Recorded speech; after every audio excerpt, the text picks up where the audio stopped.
सोने और चांदी को लेकर आज चर्चा करेंगे, लेकिन अपडेट के साथ साथ ये भी बात करेंगे। दरअसल दो अलग अलग रिपोर्ट के हवाले से हम आपको बताने वाले हैं कि सोने और चांदी में ये हो क्या रहा है।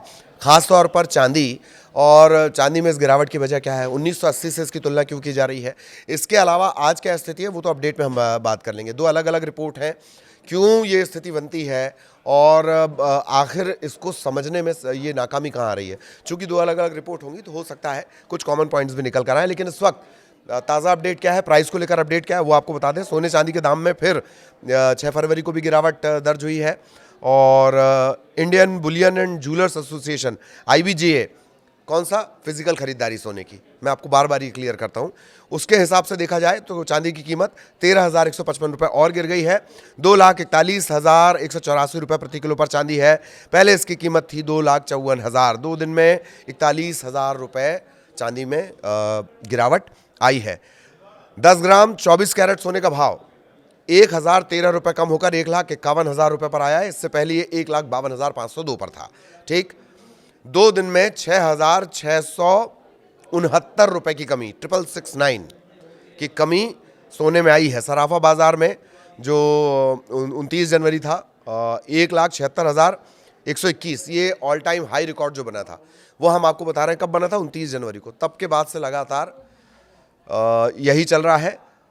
तब रेट पहुंचे थे 1,76,121 सोने का, 3,85,000, 3.25 लाख से भी 10,000 ऊपर ये चांदी पहुंची थी। ऑल टाइम हाई ये था, और उसके बाद जो गिरावट है वो लगातार इसी तरह से बनी हुई है। 6 फरवरी सोने की कीमत की बात कर ली जाए, 14 कैरेट का सोना 88,000 से थोड़ा ज़्यादा, 18 कैरेट 1,13,000, 22 कैरेट 1,38,000, 24 कैरेट 1,51,000। ये 10 ग्राम के हिसाब से मैं आपको बता रहा हूँ। 18 कैरेट हो गया, 14 कैरेट हो गया, 22 कैरेट हो गया, 24 कैरेट हो गया। अलग अलग शहरों में इसके अलग अलग दाम है। कुछ शहरों के दाम मैं आपको बता देता हूँ। मुंबई 1,52,350, रायपुर 1,52,350, अहमदाबाद 1,52,000, दिल्ली 1,52,500, कोलकाता 1,52,350, भोपाल 1,52,400 और चेन्नई में 460, थोड़ा सा ज़्यादा। ये ताज़ा हमने आपको डिटेल्स बता दी हैं। तो 3 दिन में चांदी 1.5 लाख रुपए गिरी थी, शुरुआत के जो दिन थे। अब सवाल ये है कि सोने चांदी के दाम समझ क्यों नहीं आ रहे हैं, एक्सपर्ट्स को कैसे देख रहे हैं, और एक्सपर्ट निवेशकों को क्या सलाह दे रहे हैं। दो अलग अलग रिपोर्ट के हवाले से हम पूरी बातचीत करेंगे। पहले कुछ घंटों में करीब करीब 40 से 45% भाव गिरा है। कुछ घंटों में 40 से 45% भाव गिरा है। आगे इसमें होगा क्या? हालात इतने बिगड़ रहे हैं कि जो तेजी नजर आ रही थी चांदी में वो पूरी तरह से मिट गई है। कुछ घंटों में अगर 40-45% रेट गिर जाए तो यही होगा। तो आखिर ये जो व्हाइट मेटल है ये क्यों फिसलता जा रहा है? एक दिन में 20% क्रैश हुआ है और 40% से ज़्यादा की तबाही, 40 से 45% से ज़्यादा की तबाही, एक दिन में ही 20% क्रैश है। ये है क्यों?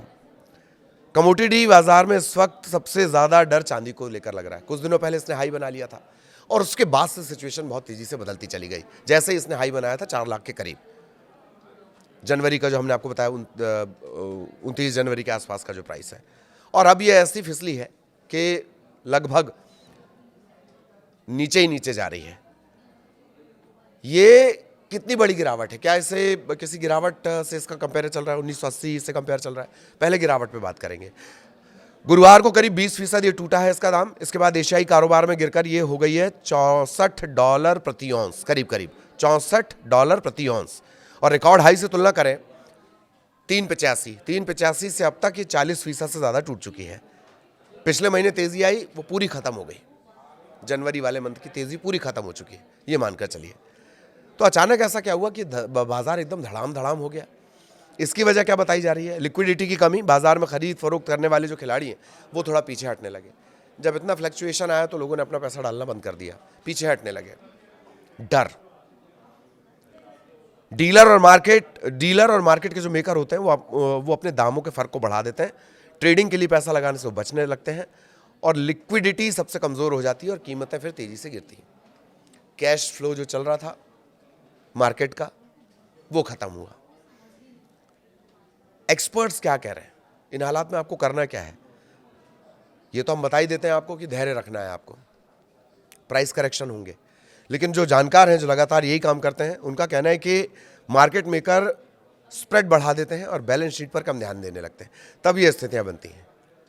और जब तक बाजार में कोई स्थिरता नहीं आएगी, ये जो प्राइस का उठना, ऊपर जाना, नीचे आना, जिग जैग बनना, ये लगातार जारी रहेगा। मतलब धैर्य रखना, वो बात वहीं आ गई जो मैं हमेशा कह रहा हूं। और वजह क्या थी कि अचानक से जनवरी के महीने में इतना बूमा बूम हुआ था? उसकी वजह जानकार क्या बोल रहे हैं कि जियोपॉलिटिकल तनाव बढ़ा था।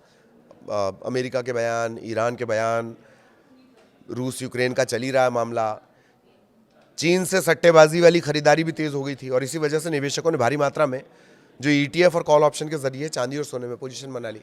ज़्यादा खरीदारी होने लगी तो प्राइस एकदम भक्क से हाई ऊपर चलेगा, रॉकेट की तरह। हाँ, एक बात है कि सोना जो है वो चांदी की तरह दबाव में है या नहीं है, इसको लेकर क्या कहा जा रहा है। सोने पर दबाव तो बना रहता है, लेकिन उतने बुरे हालात नहीं बनते जैसे चांदी के बनते हैं। सोने का बाजार ज़्यादा बड़ा है, ज़्यादा लिक्विड है। यही वजह से कि तेज़ बिकवाली भी अगर उसमें हो जाए, बिक्री भी अगर होने लगे, तो फर्क बहुत ज़्यादा नहीं आता। लेकिन चांदी के साथ ऐसा नहीं है। कई बड़े बैंक, एसेट मैनेजर अभी भी लंबे समय से सोने को लेकर अपना पॉजिटिव नज़रिया रखे हुए हैं। सेफ हेवन जिसको बोलते हैं ना, उस हिसाब से वो अभी भी उन्हें लगता है कि नहीं, सोना है। सोने पे उतना दबाव नहीं है जितना चांदी पर है मार्केट के हिसाब से। और लंबे समय में सोना $6,000 प्रति औंस तक जा सकता है। ये किसका कहना है? जो बड़े बड़े फंड मैनेजर हैं वो ये कह रहे हैं। और अभी जो थोड़ी बहुत तेज़ी आ रही है, कभी तेज़ी आती है, कभी डाउनफॉल आता है, प्राइस गिर जाते हैं, फिर चढ़ते हैं, फिर गिरते हैं, बाजार जो चल रहा है उसको लेकर ये कहा जा रहा है कि स्पॉट सिल्वर करीब 2.8% गिरकर $68.96 प्रति औंस के आसपास है। सोना करीब 0.7% फिसला है, $4,775 प्रति औंस है। प्लेटिनम और पैलेडियम, इनमें भी कमी आई है, जिंक में भी कमी आई है, कॉपर में भी जो कॉपर के प्राइस है उनमें वो भी डाउन हुए। तो डॉलर की मजबूती भी कीमती मेटल्स पर दबाव बढ़ा रही है। डॉलर का इंडेक्स इस हफ्ते मजबूती दिखा रहा है। जो प्राइस आप बोल रहे हैं कि सवाल क्या था कि जो प्राइस कभी नीचे जाते हैं, कभी ऊपर आते हैं, उसकी वजह क्या है? उसकी वजह ये है, रणनीति चांदी को लेकर क्या हो। रणनीति चांदी को लेकर होनी क्या चाहिए आपकी? अगर आपने चांदी में निवेश किया हो, किसी भी तरह से किया हो, फिजिकली अगर आपने निवेश किया तो उसका मार्केट तो एकदम अलग हो जाता है। लेकिन अगर आपने ETF वगैरह में कर रखा है, वायदा बाजार में कर रखा है, शेयर मार्केट के थ्रू कर रखा है, तब जब तक स्थिरता नहीं आएगी इस तरह के तेज झटके लगेंगे। शॉर्ट टर्म निवेशक इससे बचें। बहुत जोखिम भरा समय है, लेकिन लंबे समय जो धैर्य रख सकते हैं वो इसे बनाए रखें, ये मुनाफा देगी। अब ये एक्सपर्ट्स की रिपोर्ट्स के हिसाब से हम आपको बता रहे हैं। हमें सुनकर आपको निवेश नहीं करना है, पढ़ना है। और अगर चांदी में लंबे समय के लिए निवेश है तो आपको धैर्य रखना है। शॉर्ट टर्म निवेशकों के लिए साफ कहा जा रहा है कि नहीं। निवेशकों के मन में किस तरह के सवाल हैं वो ये है, चांदी में जो तेजी थी, क्या वो बबल तो नहीं था? एक सवाल ये भी पूछा जा रहा है बार बार। बुलबुला तो नहीं था वो, हवा निकल गई, पट्ट से खत्म हो गया? क्योंकि आंकड़े इस तरह के हैं। जनवरी में MCX पर चांदी 4.2 लाख पहुंची। 6 फरवरी को MCX पर चांदी 2.3 लाख के नीचे आ गई। जनवरी फरवरी दोनों आंकड़े अपने हाई से करीब 45% टूट चुका है भाव। ये मैंने थोड़ी देर पहले बताया। लाइफ जो एकदम हाईएस्ट पॉइंट गया था, लाइफ हाई से 2 लाख रुपए सस्ती हो गई चांदी। और जो सिल्वर के ETF है वो भी करीब 40 से 45% टूटे, यानी शेयर मार्केट के थ्रू जिनने चांदी में निवेश कर रखा था। ये गिरावट है क्यों?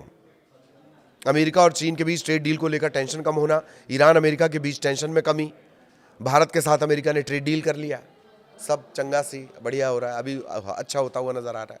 तो ठीक है, चांदी में इन्वेस्ट करने की जरूरत नहीं भाई। एक ये वजह भी जो जानकार हैं वो गिनाते हैं। चांदी का इस तरह का इतिहास रहा है, चांदी का इसी तरह का इतिहास रहा है।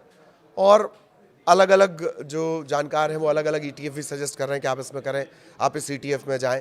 लेकिन कहना सभी का एक ही है कि आपको लॉन्ग टर्म में ही ध्यान रखना है। शॉर्ट टर्म में निवेश मतलब लहरों से खेलना हो जाएगा, और वो भी तब जबकि तैरना नहीं आता है। तो कीमतें तेज होंगी लेकिन रफ्तार बहुत धीमी रहेगी। इसमें किसी भी जानकार को संशय नहीं कि कीमतें तेज होंगी, रफ्तार धीमी रहेगी और ये फ्लक्चुएशन जब तक मार्केट स्थिर नहीं होता, ये फ्लक्चुएशन इसी तरह से चलता रहेगा। चांदी की टूट के बड़े कारण क्या है? चांदी कितना टूट चुकी है? करीब करीब 45% ये टूट चुकी है। सोने में भी गिरावट आई है, लेकिन सोने का मार्केट बड़ा है। और चांदी के साथ हमने आपको एक बात और भी बताई थी कि डॉलर की मजबूती, वायदा बाजार के जो बड़े बड़े निवेशक हैं, जो सोने के साथ परिस्थितियां वो चांदी के साथ भी हैं। चांदी के साथ एक और प्लस एड ऑन है, वो ये है कि इसकी इंडस्ट्रियल डिमांड जो लगातार बढ़ती जा रही है। जैसे जैसे सोलर पैनल, एआई और ईवी की तकनीक बढ़ेगी, वहाँ उस सेक्टर में इसका इस्तेमाल होता है चांदी का। तो ये एक एड ऑन है चांदी के साथ, और यही वजह है कि इसके प्राइस जानकारों को भी बहुत चकित कर रहे हैं। तो ये जिगजैग लगातार बना रहेगा, लेकिन लॉन्ग टर्म के लिहाज से चांदी अभी भी महत्वपूर्ण है जानकारों की नज़र में। बाकी बहुत ध्यान, सोच समझकर, पढ़कर और एक्सपर्ट से, फंड मैनेजर से राय लेकर आप उस रास्ते जा सकते हैं। सोने चांदी की क्या स्थिति है वो भी हमने आपको बता दी, आगे भी इसका अपडेट देंगे। नमस्कार।